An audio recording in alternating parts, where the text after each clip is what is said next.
بسم اللہ الرحمن الرحیم۔ میرے چینل پر خوش آمدید۔ کہانی کا آغاز کرتے ہیں۔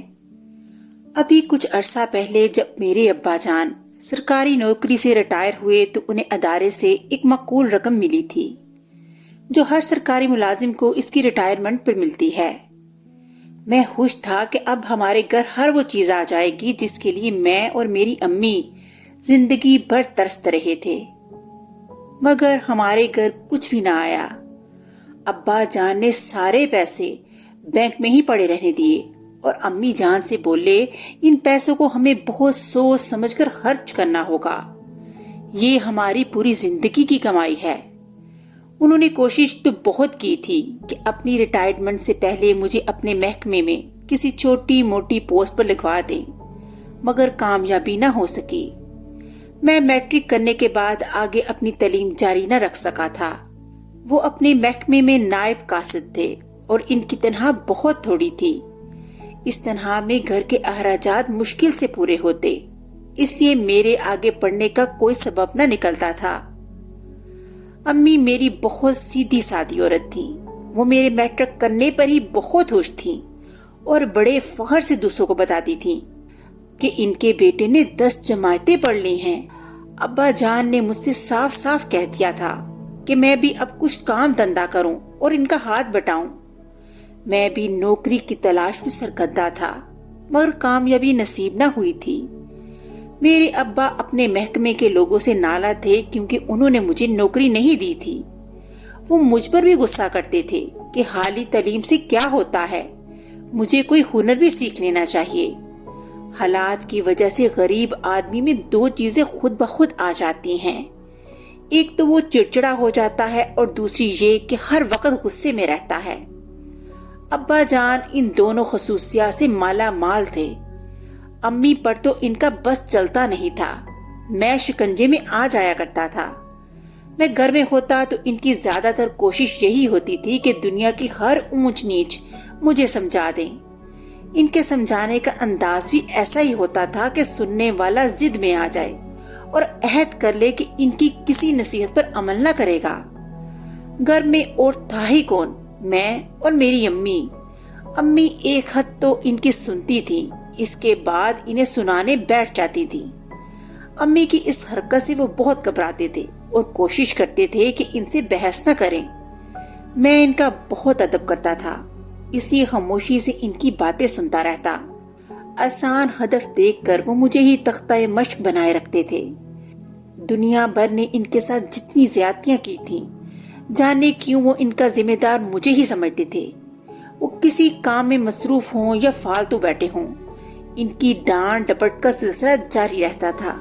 میں ان کی روز روز کی ڈانٹ سے تنگ آیا ہوا تھا اور کوشش کرتا تھا کہ وہ گھر میں ہوں تو میں گھر سے باہر رہوں، وہ گھر میں ہوتے تو میں اپنے دوستوں کے پاس چلا جاتا۔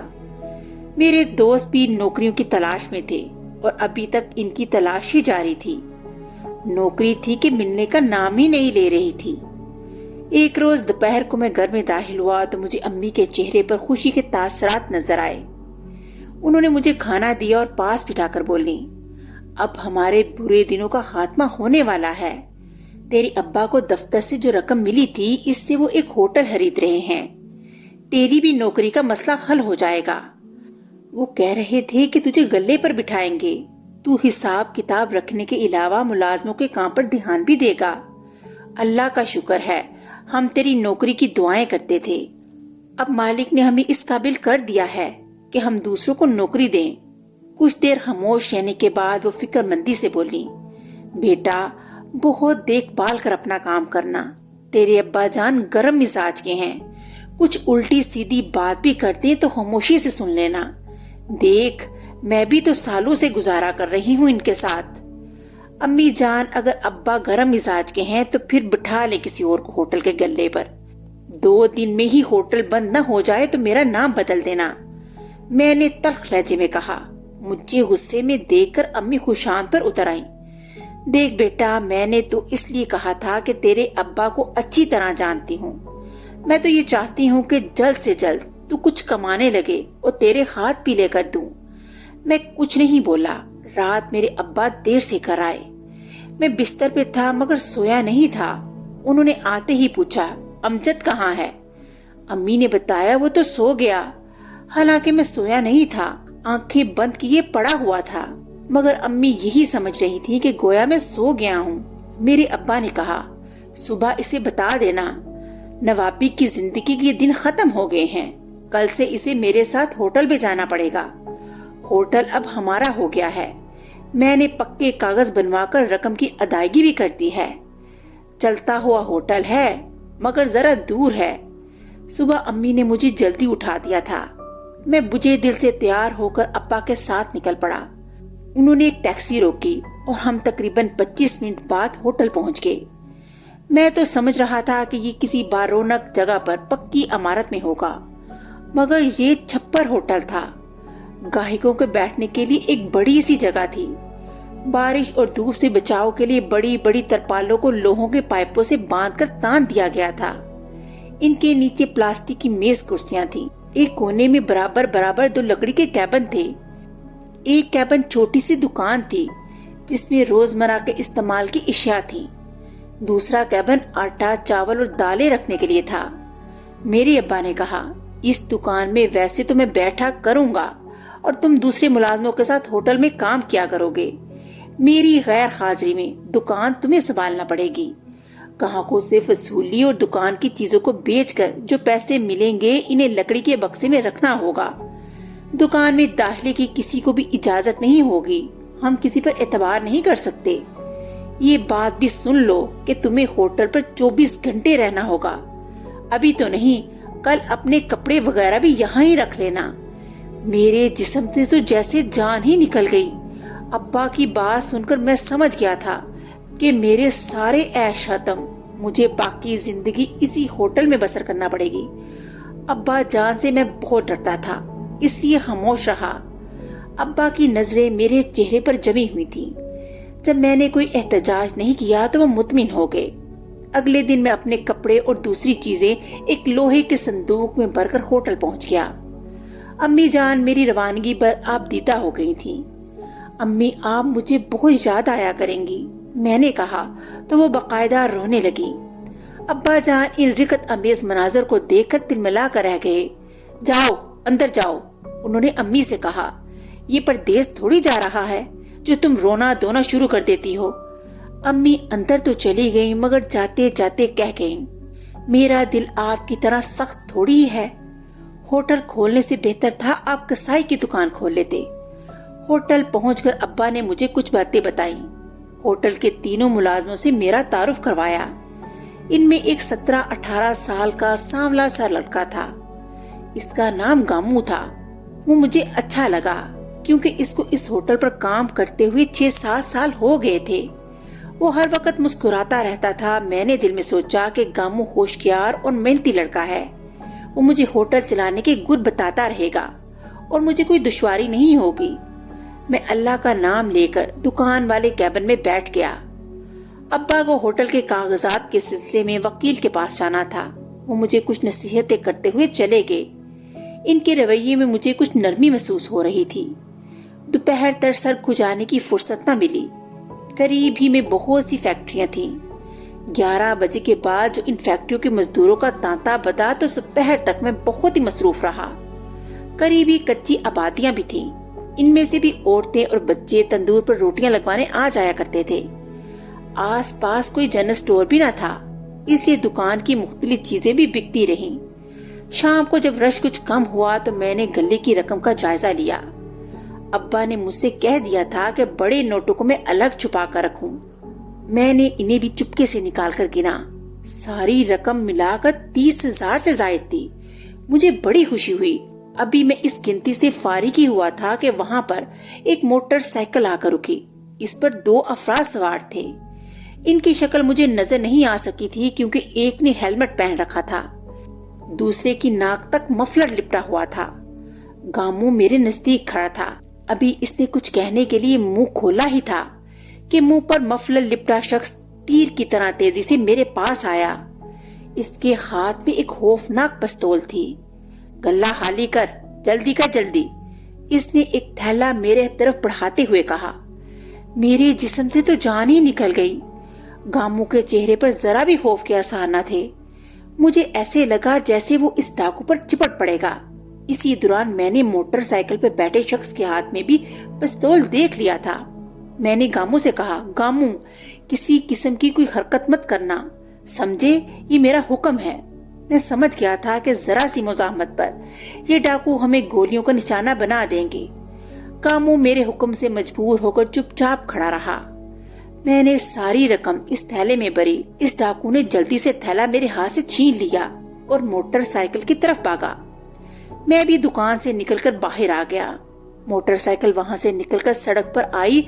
सड़क टूटी फूटी थी, जगह जगह छोटे बड़े गड्ढे थे, इसलिए इनको मोटरसाइकिल की रफ्तार कम करना पड़ गई। मोटरसाइकिल एक बड़े गड्ढे से गुजरी तो जोर से उछली। पीछे बैठा हुआ डाकू तवाज़ुन बरकरार न रख सका। वो गिरा तो नहीं, मगर इसके मुंह से लिपटा मफलर ढलक कर इसके गले में आ गया। मगर मैं इसकी शक्ल देखने से कासिर था, क्योंकि इसकी पीठ मेरी जानिब थी। मेरा दिल तो चाह रहा था कि तेजी से दौड़कर इन तक पहुंच जाऊं और धक्का देकर इनकी मोटरसाइकिल गिरा दूं और शोर मचाकर लोगों को इकट्ठा कर लूं, मगर ये नामुमकिन बात थी। पीछे बैठे हुए डाकू के हाथ में अभी तक पिस्तौल दबा हुआ था। अचानक मैंने देखा कि सड़क के किनारे खेलते हुए बच्चों में से एक बच्चे ने मोटरसाइकिल के सामने आकर कुछ कहा। उन्होंने बच्चे की बात नहीं सुनी और कतराकर इसकी बराबर में से निकल गए। गामू मेरे बराबर खड़ा मुझे देख रहा था। इसने ये बच्चे वाला मंजर नहीं देखा था। वो मुझसे बोला, आज धंधा अच्छा हुआ था, अब हम मालिक को क्या जवाब देंगे। मेरा दिल खुद परेशान था। गामू बकिया दो मुलाजमों को इस वाक़े की तफसील बताने लगा। मैं जल्दी से इस बच्चे के पास गया और इससे पूछा, लड़के, मोटरसाइकिल पर बैठे लोग कौन थे? तुम इनसे क्या कह रहे थे? लड़का मेरी बात सुनकर पहले तो कुछ झिझका, फिर बोला, पीछे जो बैठे थे वो मेरे रिफत मामू थे। मैं इनसे कह रहा था कि मुझे भी मोटरसाइकिल पर बैठाएं, मगर उन्होंने मेरी बात नहीं सुनी। बच्चे की बात सुनकर मेरे जिस्म में खुशी की लहर दौड़ गई। मैंने इसका हाथ पकड़ा और इसको होटल में लाकर एक कुर्सी पर बिठाया। फिर दुकान में जाकर एक प्लास्टिक की थैली में बहुत सारी टॉफियां और बिस्किट भरकर इसको दिए। ये तुम्हारे और तुम्हारे दोस्तों के लिए हैं। तुम्हारे रिफत मामू कहाँ रहते हैं? बच्चा इतनी सारी चीजें देकर खुश हो गया। कुर्सी से उतर कर बोला, इसका तो मुझे पता नहीं कि वो कहाँ रहते हैं। मैं इनके घर अम्मी के साथ बस में बैठकर जाता हूँ, मगर वो कल से हमारे घर में ही हैं। कुछ दिनों बाद वापस अपने घर चले जाएंगे। और तुम्हारा घर कहाँ है? मैंने जल्दी से पूछा। वो मेरे सवालों से घबरा गया था। वैसे भी इसका ध्यान थैली में मौजूद खाने पीने की अशिया की तरफ था। इसने मुझसे हाथ छुड़ाया और भागता हुआ बोला, मैं नहीं बताऊंगा। इतनी देर में गामू मेरे नजदीक आया। ओ साहिब, आप तो बच्चों से खेलने में लग गए हो। ये सोचो कि अब्बा जान को क्या जवाब दोगे। मैंने कहा, गामू खुश हो जा, मैंने चोर पकड़ लिया है। मैं थोड़ी देर में आता हूँ। अगर अब्बा जान आ जाएं तो इन्हें लेकर थाने पहुँचाना। ये कहकर मैं उठ गया। मेरी बात सुनकर गामू का मुंह हैरत से खुल गया था।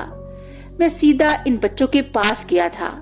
इस बच्चे ने अपने दूसरे साथियों को चीजों से बड़ी थैली दिखाई और एक तरफ को भाग गया। मैं तेजी से इसके पीछे लपका। आगे एक मैदान था। मैदान खत्म होता था तो एक गंदा नाला था। इस पर एक पुलिया थी। बच्चा मैदान में से होता हुआ पुलिया पार करके सामने बाजार में घुस गया। बाजार में से गुजरकर वो एक गली में निकला जिसमें कतार दर कतार मकानात बने हुए थे। मैं मुसलसल इसके तअक्कुब में था। 3 गलियां छोड़कर वो चौथी गली के 5वें मकान में चला गया। इस मकान पर नीले रंग नुमाया नजर आ रहे थे। जब बच्चा अंदर चला गया तो मैंने एहतियातन जेब से कलम निकालकर इसका नंबर भी नोट कर लिया। इसका नंबर था सेक्टर बी, मकान नंबर 420, लेबर कॉलोनी। मैं होटल वापस आया तो ये देखकर मेरी जान निकल गई कि अब्बा होटल की एक कुर्सी पर टांग रखे बैठे हैं और इनके एक हाथ में जूता है। अब्बा ने वैसे तो जिंदगी में मेरी मुख्तलिफ चीजों और मुख्तलिफ तरीकों से पिटाई लगाई थी। जूतों से पिटने का शर्फ मुझे आज हासिल होने वाला था। मैं इनके करीब गया और सर झुकाकर खड़ा हो गया। उन्होंने हाथ में पकड़ा हुआ जूता पाँव में पहना, कुर्सी से खड़े हुए और मुझसे गले लग गए اور بولے، شاباش بیٹے شاباش، آج تم نے بہت عقل مندی کا ثبوت دیا ہے۔ ان بدماشوں سے مزاحمت کا نتیجہ اچھا نہ نکلتا۔ مجھے گامو نے سب بتا دیا ہے۔ آج تمہاری ذہانت کی وجہ سے 2 جانیں بچ گئیں، ایک گامو کی اور ایک تمہاری۔ ان کے پیار برے الفاظ سن کر میرا دل بھر آیا۔ میں ان کے گلے سے لگ کر رونے لگا۔ انہوں نے مجھے تسلی دی اور بولے، شاید تم رقم کے نقصان پر رو رہے ہو، اس کا غم تم مت کرو۔ میں نے اپنے آنسو پونچھتے ہوئے کہا، ابا جان، آج آپ نے زندگی میں پہلی مرتبہ جو میری تعریف کی ہے اور اتنے پیار سے مجھ سے بات کی ہے، میرے آنسو اس بات پر نکلے ہیں۔ میری بات سن کر وہ بھی آپ دیدہ ہو گئے۔ بولے، امجد، کوئی باپ بھی اپنی اولاد سے زبانی محبت کا اظہار نہیں کرتا، مگر ہر باپ کے دل میں اپنی اولاد کے لیے پیار ہی پیار ہوتا ہے۔ میں اپنی غلطی تسلیم کرتا ہوں، میں نے تم پر کچھ زیادہ ہی سختیاں کی، مجھے معاف کر دو۔ ان کی بات سن کر مجھے بہت ہی دکھ ہوا۔ ایسا نہ کہیے ابا جان۔ پھر مجھے کچھ یاد آیا، آپ نے ابا جان جوتا خانے کیوں رکھا ہوا تھا؟ میں تو سمجھا تھا کہ میری دھنائی ہونے والی ہے۔ زندگی میں میری کسی بات پر ابا جان پہلی مرتبہ مسکرائے اور مسکراتے ہوئے کہا، پاؤں میں خارش ہو رہی تھی، کھجانے کے لیے جوتا اتارا تھا۔ تھوڑی دیر بعد ابا جان، گامو اور میں تھانے پہنچے۔ تھانے دار سے ابا نے اپنا تعارف کروایا۔ وہ ایک بھلا آدمی تھا۔ اس نے بڑے دھیان سے ان کی بات سنی اور پھر رپورٹ درج کی۔ اس کے بعد اس نے کہا، جناب، یہ تو ڈکیتی کی واردات رپورٹ ہو گئی، اب میں آپ کو اس کے مجرم اور موجودہ ٹھکانوں کا پتہ بھی بتاتا ہوں۔ یہ کہہ کر میں نے شروع سے آخر تک اسے پوری کہانی سنا دی۔ جب میری کہانی ختم ہوئی تو تھانے دار نے اپنی کرسی سے اٹھ کر مجھے اپنے گلے سے لگا لیا اور بولا، بیٹا، ان ڈاکوؤں نے میرے علاقے میں ادم مچا رکھا تھا، بدقسمتی سے یہ پکڑ میں نہیں آ رہے تھے۔ مجھے میرے افسران نے بہت ڈانٹ پلائی اور سرزنش بھی کی۔ اگر ہم نے ان مجرموں کو گرفتار کر لیا تو میری بگڑی ہوئی ساکھ پھر سے بن جائے گی۔ میں زندگی بھر تمہارا احسان نہیں بھولوں گا۔ اس کی باتیں سن کر ابا جان کی تو خوشی سے باچھیں ہی کھل گئیں۔ گامو بھی مجھے طریفی نظروں سے دیکھ رہا تھا، مگر اتنے بڑے تھانے دار کو ایسی باتیں کرتا دیکھ میں سخت شرمندگی محسوس کر رہا تھا۔ میں نے کہا، سر، آپ اس طرح کی باتیں کر کے مجھے شرمندہ نہ کریں۔ ہر شہری کا فرض ہے کہ وہ ہر حال میں قانون کی مدد کرے، اسی طرح تو ہمارے معاشرے سے جرائم کا خاتمہ ہوگا۔ میری بات سن کر تھانے دار بہت خوش ہوا۔ پھر اس نے چند سپاہیوں کو اپنے ساتھ لیا اور میرے بتائے ہوئے پتے پر مجرموں کو پکڑنے کے لیے چلا گیا۔ اگلے روز شام کو تھانے دار پولیس موبائل میں 3 سپاہیوں کے ساتھ ہمارے ہوٹل پہ آیا۔ اس نے ابا جان سے خط بعد میں ملایا اور اس سے پہلے مجھے گلے لگایا۔ کچھ دیر بعد اس نے ہمیں بتایا کہ دونوں مجرم پکڑے گئے ہیں۔ ایک کا نام رفت اور دوسرے کا نام کاظم تھا۔ دونوں عرصہ دراز سے ان وارداتوں میں مصروف تھے۔ کاظم اپنے علاقے سے بھاگا ہوا تھا اور اپنی بہن کے گھر پناہ میں رکھا ہوا تھا۔ کاظم اسی علاقے کا رہائشی تھا اور دونوں میں دوستی تھی۔ یہ دونوں مل کر وارداتیں کرتے تھے۔ اس بات کا اعتراف انہوں نے دوران تفتیش کیا ہے۔ ہمارے پیسے بھی ان کے پاس سے مل گئے تھے جو سرکاری تحویل میں تھے۔ تھانے دار صاحب نے یہ کہہ کر تسلی بھی دی کہ یہ پیسے عدالتی کارروائی کے بعد ہمیں واپس مل جائیں گے۔ پھر انہوں نے اپنی جیب سے 5,000 نکال کر مجھے بطور انعام دیے اور میرے سر پر ہاتھ رکھ کر بولے، بیٹے، تم بہت ذہین اور بہادر ہو، تمہاری وجہ سے ہم ان مجرموں تک پہنچنے میں کامیاب ہو گئے تھے۔ اس خبر کو سن کر میرے افسران بہت خوش ہیں اور مجھے شاباش بھی دے رہے ہیں۔ ابا جان بھی وہی موجود تھے۔ تھانے دار کی باتیں سن کر ان کی آنکھیں فخر سے چمک رہی تھیں۔ میں نے گھنٹی کا بٹن دبا کر گامو کو اپنی طرف متوجہ کیا اور بلند آواز میں بولا، گامو، تھانے دار صاحب کے لیے اور سپاہیوں کے لیے اچھی سی دودھ پتی بنا۔ گامو مسکرا کر چائے بنانے لگا۔ رات کو ابا جان نے مجھے ہوٹل پہ نہیں چھوڑا، اپنے ساتھ گھر لے آئے۔ انہوں نے میرے کارنامے کا تذکرہ امی سے کر دیا اور تھانے دار صاحب سے مجھے جو انعام ملا تھا فون پر اس کے بارے میں بتا دیا تھا۔ ہم گھر پہنچے تو امی مجھے دیکھ کر خوشی سے کھل اٹھی۔ امجد کی ماں، کبھی ہمیں بھی دیکھ کر اس طرح خوشی کا اظہار کر دیا کرو، انہوں نے شوخی سے مسکراتے ہوئے کہا۔ امی جان ان کی بات سن کر ہنسی اور مجھے گلے سے لگا لیا اور بولی، क्यों नहीं, मगर पहले आप अमजद जैसे काम भी तो करके दिखाएं। इनकी बात सुनकर अब्बा ने एक जोरदार कहका लगाया। मैंने बरसों बाद इनको इतना खुश देखा था। मैं दिल में सोचने लगा कि माँ बाप भी कितने सादा होते हैं। औलाद अगर अच्छा काम करे तो इनकी खुशी छुपाए नहीं छुपती है। इस तरह कहानी का इख्तिताम हो गया। अगली कहानी के साथ फिर मिलूंगी, तब तक के लिए अल्लाह हाफिज।